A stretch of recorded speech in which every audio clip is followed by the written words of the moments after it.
Olá, meu amigo, minha amiga, sejam bem-vindos a mais um Portal de José, fechando mais uma semana, agora 37 dias das nossas eleições, com acontecimentos muito importantes ao longo dessa semana, que foi a participação dos principais candidatos à presidência da República no maior telejornal do nosso país, fazendo com que o discurso dos candidatos chegasse em muitos segmentos para além das suas estruturas de campanha. E também temos hoje um fato muito importante que vai ajudar a movimentar ainda mais os debates políticos aqui no nosso país, que foi a confirmação, nessa tarde, que o presidente da República atual irá participar do primeiro debate entre os principais candidatos à presidência da República, tete a tete, na TV Bandeirantes. O ex-presidente Lula já tinha anunciado que iria também a esse debate caso o atual presidente confirmasse. Então isso aconteceu, então resta agora a gente ver se não haverá nenhum passo atrás e se esse debate de fato acontecerá.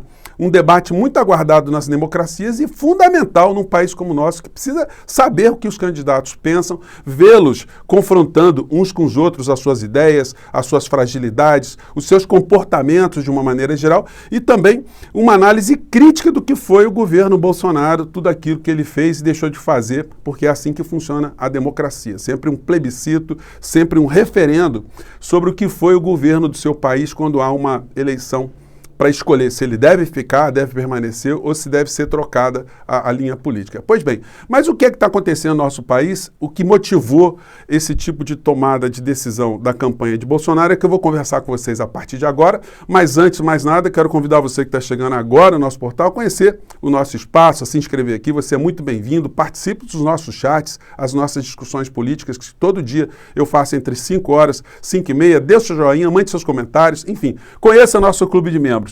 É uma forma de você ajudar cada vez mais pessoas a ficarem inseridas no debate político do nosso país. Então, vamos seguir em frente.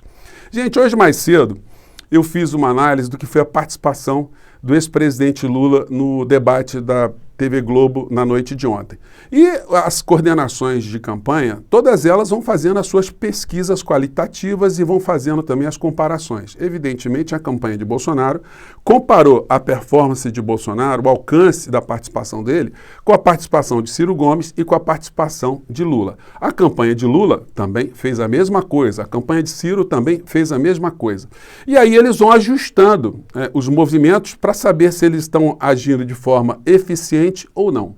O Bolsonaro, na avaliação de todas as pessoas, tanto do grupo lá próximo ao Bolsonaro como os opositores a Bolsonaro, entendem que ele não avançou para lado nenhum. Ele ficou ali no 0 a 0, que para ele foi um grande lucro, né? Principalmente na expectativa que as pessoas do bolsonarismo tinham em relação ao comportamento dele ali, dele se estressar, dele levantar, dele xingar, dele se destemperar.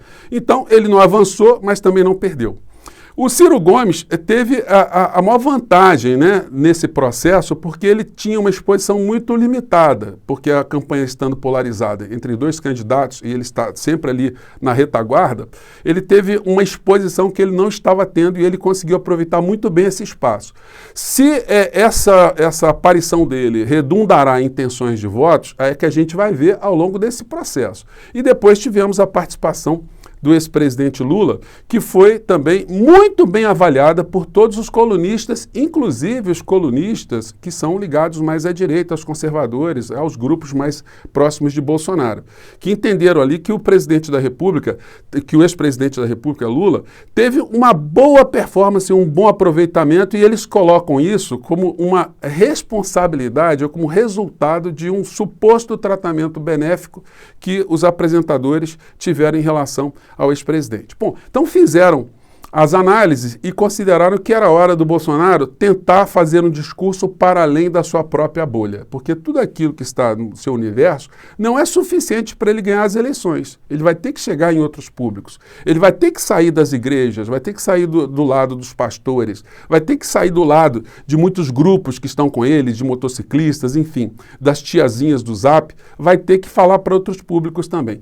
E um debate eleitoral serve para isso, um debate mais amplo que vai atrair a atenção de outras pessoas que estão interessadas em outro candidato, de repente, ou não estão interessados em candidatos alguns, e têm contato ali com uma informação e acabam ajudando também a replicar mais votos. Então, nós tivemos a confirmação nessa tarde, e eu vou colocar para vocês o vídeo, porque eu estava assistindo, inclusive, o Bolsonaro lá no Pânico, que é um trabalho danado, gente. Você assistiu o Pânico e assistiu o Bolsonaro dentro do Pânico não é uma coisa para qualquer mortal, né? Mas eu fiz meu dever de casa ali, uma entrevista que durou mais de 2 horas, e teve um ponto ali que foi muito importante, que chama muito a nossa atenção, que foi a assunção do Bolsonaro, ele ter assumido que quer privatizar a Petrobras. Ele falou isso como quem quer vender uma dúzia de ovos.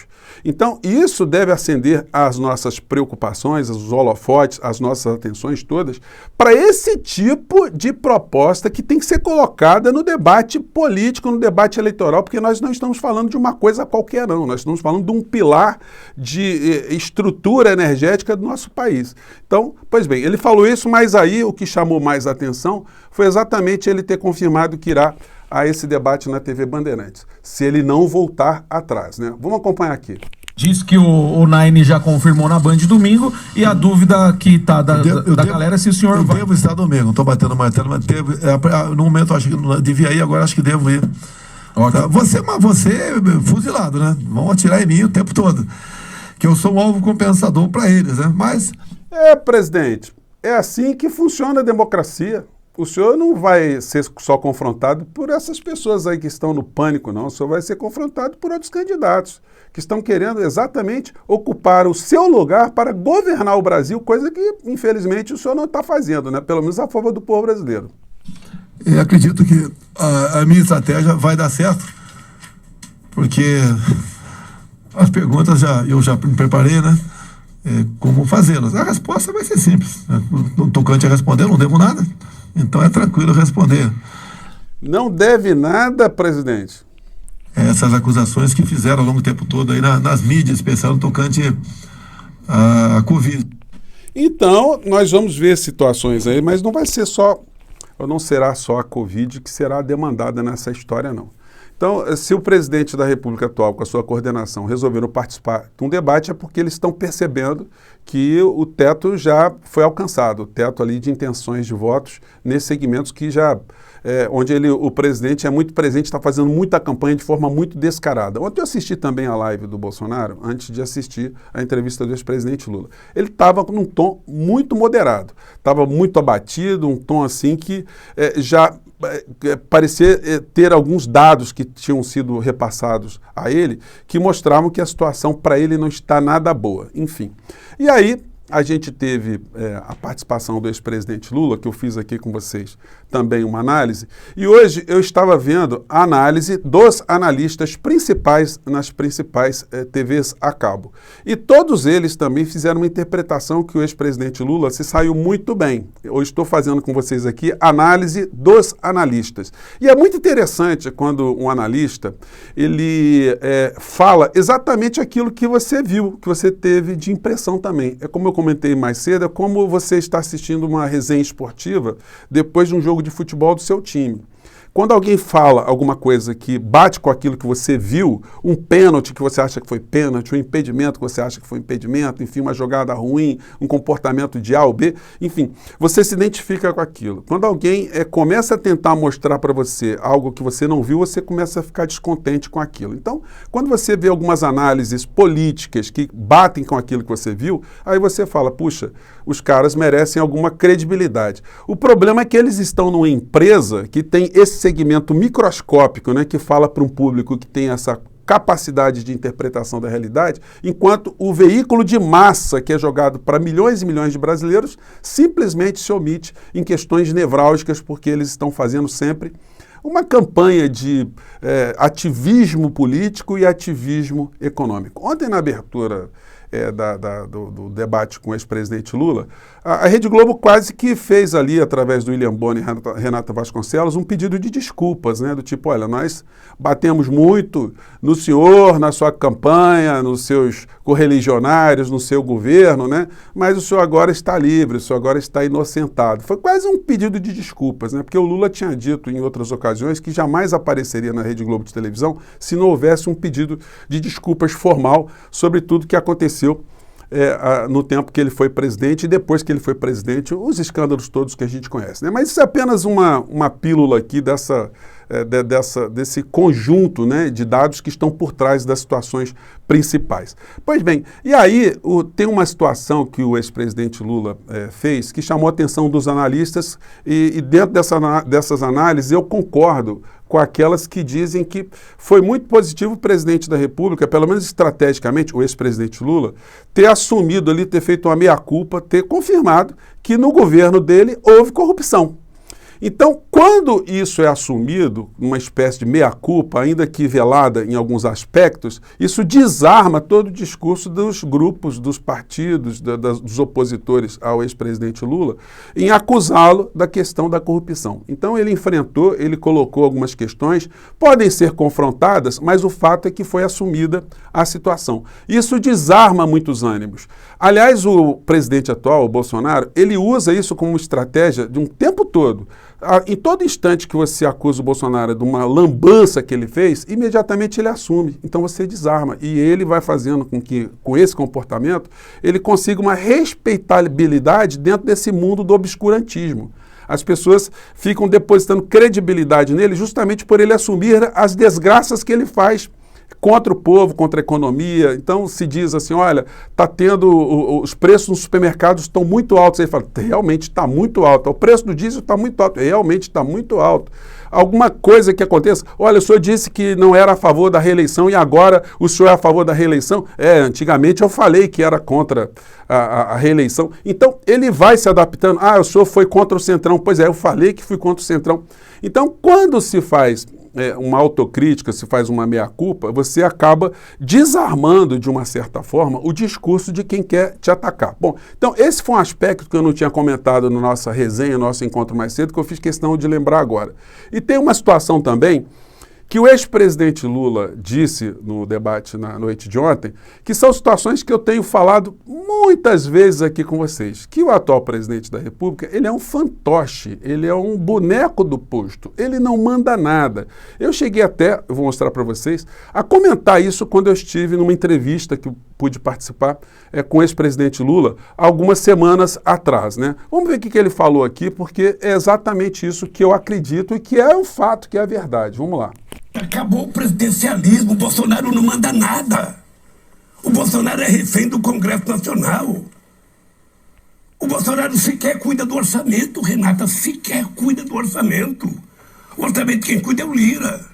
Ele que libera verba, o ministro liga para ele, não liga para o presidente da República. Isso nunca aconteceu desde a proclamação da República.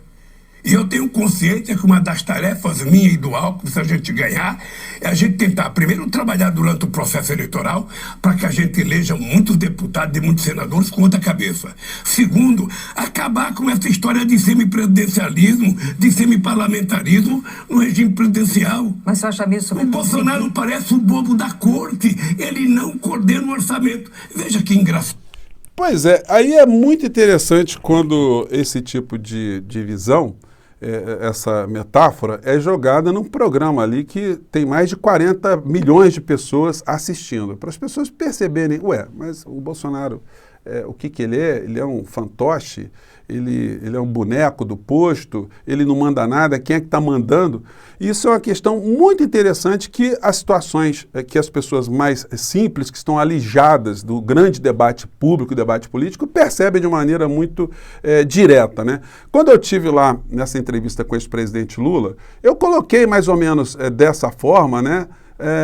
Esse tipo de percepção da estrutura de poder e a figura do presidente atual, qual o papel que ele tem na estrutura de poder aqui no nosso país. Vamos relembrar aqui, se você não assistiu, vou colocar na descrição desse link aqui para você assistir esse momento, tá bom? Vamos lá.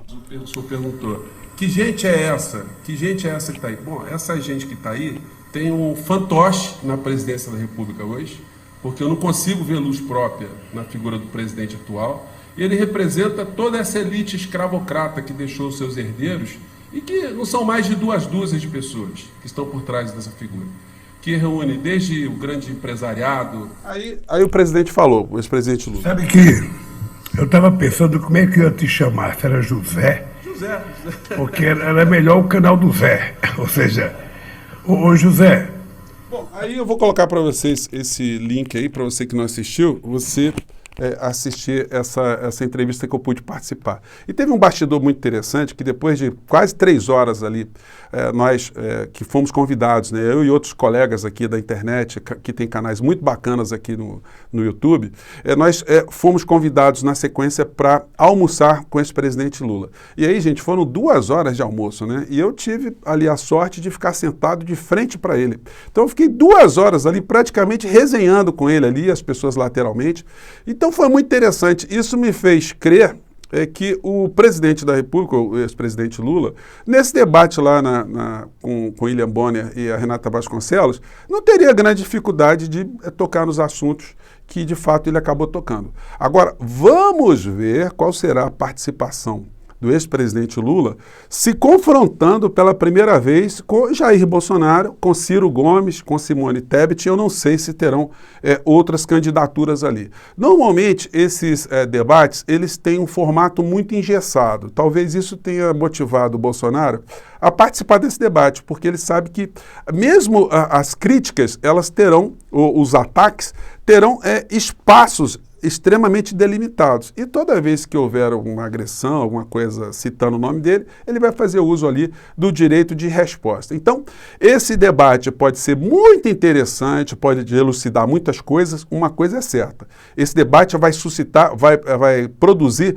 muito material para ser reverberado pelas redes. Nós estamos no Brasil numa eleição completamente diferente de outras eleições que nós tivemos na história do nosso país. Então, é impossível a gente cravar com certeza o que vai acontecer. O que eu tenho dito para vocês aqui o tempo todo, e por isso eu faço uma contagem regressiva, é que o tempo dessa gente à frente do nosso país, o prazo de validade dessa gente, começa a se expirar a partir do dia 2 de outubro, e eu tenho certeza que o povo brasileiro, em sua grande maioria, vai jogar esse pessoal para o lixo da história. Mas a gente não pode ficar de bobeira, né? Nunca subestimemos o poder da ignorância, o poder dos adversários, tá bom, gente? Eu fico por aqui mais uma vez e vamos seguir em frente. Muito obrigado por vocês estarem aqui, tá bom? Tchau!